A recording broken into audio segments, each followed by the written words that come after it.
नमस्कार। आज हम बात कर रहे हैं 2 जुलाई 2025 को भारतीय शेयर बाजार में क्या हुआ। हमारे पास है भारतीय बाजार दैनिक रिपोर्ट और रणनीति, और हमारा मकसद है बाजार की नब्ज को पकड़ना और समझना कि आगे क्या हो सकता है। तो सबसे पहले दिन का हाल क्या रहा। देखिए, मुख्य सूचकांक निफ्टी 50 और सेंसेक्स दोनों ही नीचे बंद हुए। निफ्टी करीब 0.35% गिरकर 25,453.40 पर, और सेंसेक्स भी वो 288 अंक नीचे 83,409.7 पर बंद हुआ। तो सवाल यह है कि भाई इस गिरावट या नरमी की वजह क्या थी। देखिए, बाजार में ना थोड़ी मिली जुली सी फीलिंग थी। एक तरफ तो वो अमेरिका भारत ट्रेड डील की उम्मीदें थी, आपको पता है 9 जुलाई की टैरिफ डेडलाइन आ रही है। लेकिन दूसरी तरफ फाइनेंशियल और रियलिटी जैसे सेक्टर्स में साफ तौर पर मुनाफा वसूली दिखी। हाँ बिल्कुल। और फाइनेंशियल सेक्टर की कमजोरी तो काफ़ी अहम रही। अच्छा जी, HDFC bank, IndusInd bank, SBI card, ये सब बड़े नाम नीचे आए। अच्छा। तो इसका नतीजा ये हुआ कि एफएसआई इंडेक्स मतलब फाइनेंशियल सर्विसेज इंडेक्स वो करीब 1% लुढ़क गया। तो मतलब निवेशक शायद थोड़ा लगता है कुछ मुनाफा जेब में रखना चाह रहे थे। बिल्कुल सही। लेकिन ऐसा भी नहीं था कि सब कुछ लाल ही था। कुछ सेक्टर्स ने अच्छा दम भी दिखाया।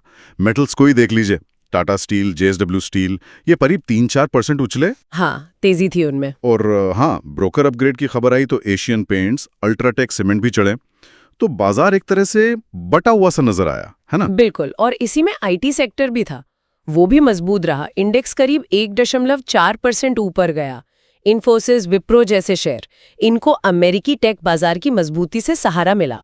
तो इसे अगर हम बड़ी तस्वीर में देखें तो ये दिखाता है कि कैसे ग्लोबल रुझान घरेलू बाजार के कुछ हिस्सों को सीधे प्रभावित कर रहे हैं, भले ही ओवरऑल सेंटिमेंट थोड़ा नरम हो। और एक और खास बात हुई, एचडीएफसी फाइनेंशियल सर्विसेज का आईपीओ, मतलब इनिशियल पब्लिक ऑफरिंग, इसकी लिस्टिंग काफी अच्छी रही। शेयर इशू प्राइस से करीब 13% ऊपर खुला। हाँ, ये अच्छी खबर थी। इससे आईपीओ बाजार के सेंटिमेंट को थोड़ी राहत मिली होगी जरूर। और करेंसी मार्केट की बात करें तो रुपया डॉलर के मुकाबले थोड़ा कमजोर हुआ। वो 85.70 से 85.64 के दायरे में रहा। वजह वही टैरिफ की चिंताएं और दूसरी एशियाई करेंसीज में जो नरमी थी। ठीक है, तो ये सब जो हुआ इसका तकनीकी स्तरों पर क्या मतलब निकलता है, रिपोर्ट क्या कहती है? हाँ, तो रिपोर्ट के हिसाब से निफ्टी के लिए 25,450 से 25,500 ये एक अहम सपोर्ट लेवल है। मतलब वो लेवल जहां खरीदार एक्टिव हो सकते हैं। और बाजार बंद भी तो इसी के पास हुआ है। बिल्कुल। और अच्छी बात यही है कि बाजार इसी के आसपास टिका रहा। ऊपर की तरफ देखें तो 25,670, 25,700 पर रेजिस्टेंस है, मतलब रुकावट। तो इसका महत्व क्या है, मतलब निवेशक क्या समझे इससे? देखिए, सपोर्ट के पास टिकना एक उम्मीद देता है कि शायद गिरावट थम जाए, उछाल आ सकता है। लेकिन अगली तेजी के लिए वो जो रेजिस्टेंस लेवल है 25,670, 25,700 वाला, उसको पार करना जरूरी होगा। अच्छा। एक और बात पर गौर करना चाहिए, मार्केट ब्रेड्थ यानी बाजार की चौड़ाई। हाँ। वो कमजोर थी, मतलब गिरने वाले शेयर बढ़ने वालों से ज्यादा थे। ओके। इससे पता चलता है कि गिरावट थोड़ी ज्यादा फैली हुई थी और मिड कैप, स्मॉल कैप शेयरों पर भी दबाव था। तो इन लेवल्स को ध्यान में रखते हुए रिपोर्ट ट्रेडर्स के लिए कल यानी 3 जुलाई के लिए क्या रणनीति सुझा रही है? तो रिपोर्ट का कहना है कि अगर बाजार 25,450 के सपोर्ट के पास संभलता है तो छोटे स्टॉप लॉस के साथ, मतलब नुकसान सीमित करके, खरीदारी का सोच सकते हैं। ठीक है।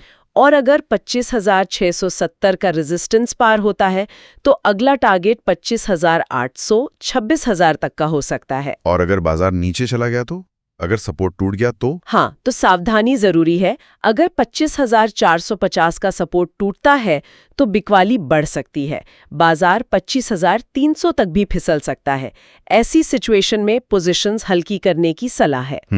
और कुछ खास सेक्टर्स पर नजर रखने को कहा गया है, जैसे metals, Tata steel, JSW steel, consumer में एशियन पेंट्स, और आईटी, इन्फोसिस, विप्रो, ये मजबूती दिखा रहे हैं। अच्छा। वहीं दूसरी तरफ फाइनेंशियल और रियलिटी से फिलहाल थोड़ी दूरी बनाने की सलाह है, या उनमें बिकवाली करें जब तक कि कोई स्थिरता न दिखे। तो कुल मिलाकर संक्षेप में कहें तो ऐसा लग रहा है कि बाजार फिलहाल एक ठहराव या हल्के करेक्शन के दौर में है। बिल्कुल। 25,450 नीचे की तरफ और 25,670 ऊपर की तरफ, ये नजदीकी दायरे हैं। बिल्कुल। और अमेरिका भारत ट्रेड डील और ग्लोबल संकेतों के चलते थोड़ी उठापटक जारी रह सकती है। हाँ बिल्कुल। अगला बड़ा मूव शायद तभी आएगा जब बाजार या तो 25,670 के ऊपर टिक जाए या फिर 25,450 के नीचे फिसल जाए। तब तक थोड़ी सतर्कता बरतनी होगी। और यहाँ एक सोचने वाली बात सामने आती है। जी। देखिए, सबका ध्यान 9 जुलाई की ट्रेड डील डेडलाइन पर है।